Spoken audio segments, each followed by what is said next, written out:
The first thing you have to do is answer this one question, and you have to answer it honestly.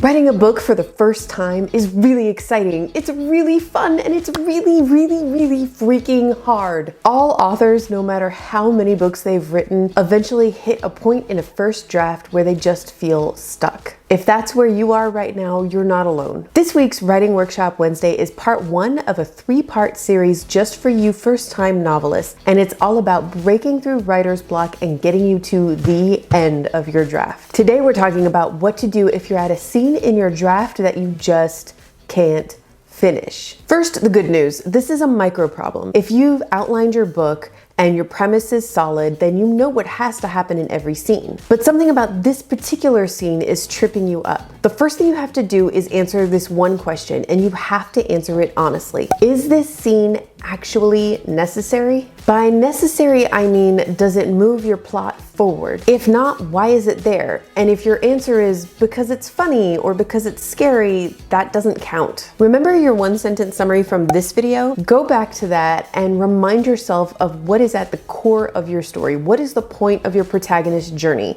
If this scene doesn't directly relate to that, you might need to cut it. If you think the scene is relevant to the story, then tell me, what's the point? That's not always the easiest question to answer. A scene might be relevant for any number of reasons. If you feel deep in your gut that you need this scene in your book, but when you try to write it, you feel creatively blocked, that means you just don't know or you can't articulate what the point is yet. So what we need to do is figure out the point of that scene, and that will unblock you and you can move forward. In The Magic Words, which is an amazing writing craft book by Cheryl Klein that I'll link to in the description below, Klein lists several questions to ask yourself if a scene just doesn't feel quite right. Don't pressure yourself to answer all of these, but if one of them really jumps out at you, then grab a pen and a piece of paper or open a new document and let yourself ramble out an answer. And seriously, I mean it. Don't just sit there and think about your answer, actually write it down in some way, because the act of writing about the scene and what's wrong with it and how you're going to fix it is going to help get those creative juices flowing again.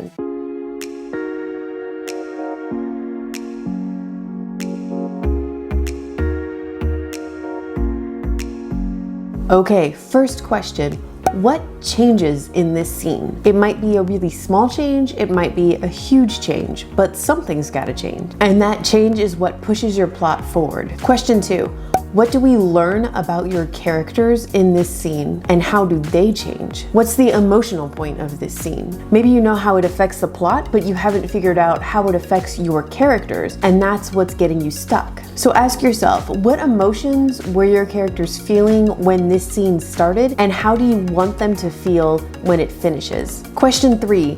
What is the reader supposed to be feeling during this scene? How are you trying to evoke that emotion in the reader? And is it different from what the protagonist is feeling? Do you want your reader to sympathize with your main character? Do you want them to feel angry with your main character? Do you want them to be worried about your main character? Consider how this scene ties in with the themes of your novel. What are you trying to say underneath the text? Question 4, what's being negotiated in this scene? If there's more than one character in this scene, ask yourself, what do each of them want? And are those different wants or the same want? What obstacles are in their way? Are they each other's obstacles? And at the end, who gets what he wants and who doesn't? Is there a concession? Is there a fight? Is there a compromise? Question 5, where are the beats of this scene and do they build to a clear climax? If you're not sure how to map out the beats of your scene, just use Freytag's pyramid. You've probably seen this before. It's the basic structure of every story, but it's also the basic structure of a scene because every scene is just a mini story inside your larger story. You've got a setup, a rise in action, the climax, the fall, and a catastrophe or a disaster, but don't take that last one too dramatically. It doesn't mean every scene has to end in a car crash or something catastrophic happening. Some of your scenes may even end in victory, or at least a false victory, as in your character thinks they've won or achieved some small step towards getting what they want, but you know that's not really the case. So look for this flow of story structure in your scene and figure out what beat is missing or out of place. Usually when people are stuck on writing their scenes and they can't move forward and finish it, it's because the climax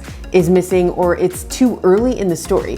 You get to the point of your scene right off the bat, and then you're struggling to finish it because you already kind of did. The climax is the moment that your entire scene is building towards, so make sure you don't put it near the beginning. If your climax is in the right place, then maybe it's buried in other details like world building stuff or exposition or backstory, and you need to take that stuff out and move it to another scene so that you can focus on the point of this scene. And if you can't find a climax for your scene, if there isn't one because this scene isn't building to anything particular, then it really is time to consider cutting this scene altogether.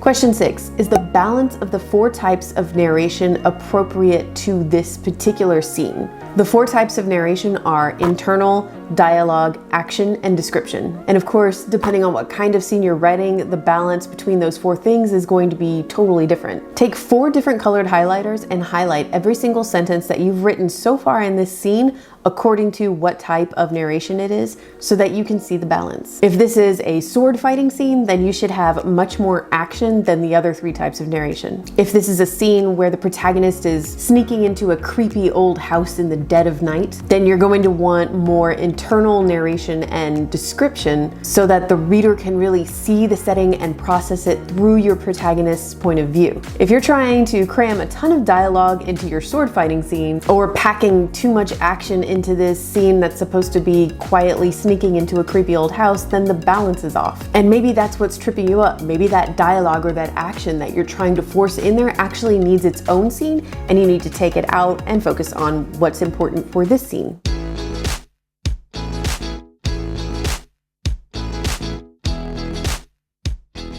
It's time for today's writing workshop activity. Today, I want you to think about a scene in your book that's either giving you trouble or that you haven't written yet and you feel really intimidated at the idea of writing it. Ask yourself what it is you want this scene to accomplish. Is it a big plot twist reveal? Is it an action-packed fight scene? Is there a major character death? Does the protagonist have a devastating personal revelation? Now, think of a scene in a book that you love that accomplishes that thing. What did that author do that you believe made that scene really effective? Why did it stick with you? How do you want your scene to be similar? And how do you want your scene to be different? Please tell me all about it in the comments below. That's it for today. Stay tuned next week for part 2, when we're going to talk about what to do if you're stuck on your plot. If you found this video helpful, please don't forget to like and subscribe and ring the bell for notifications. And until next time, keep writing. If you've outlined your book and you know your premise is solid and you know what happens, remember your 1-sentence summary from this video. Oh, you can't see that. Remember your 1-sentence summary from this video? Rosa!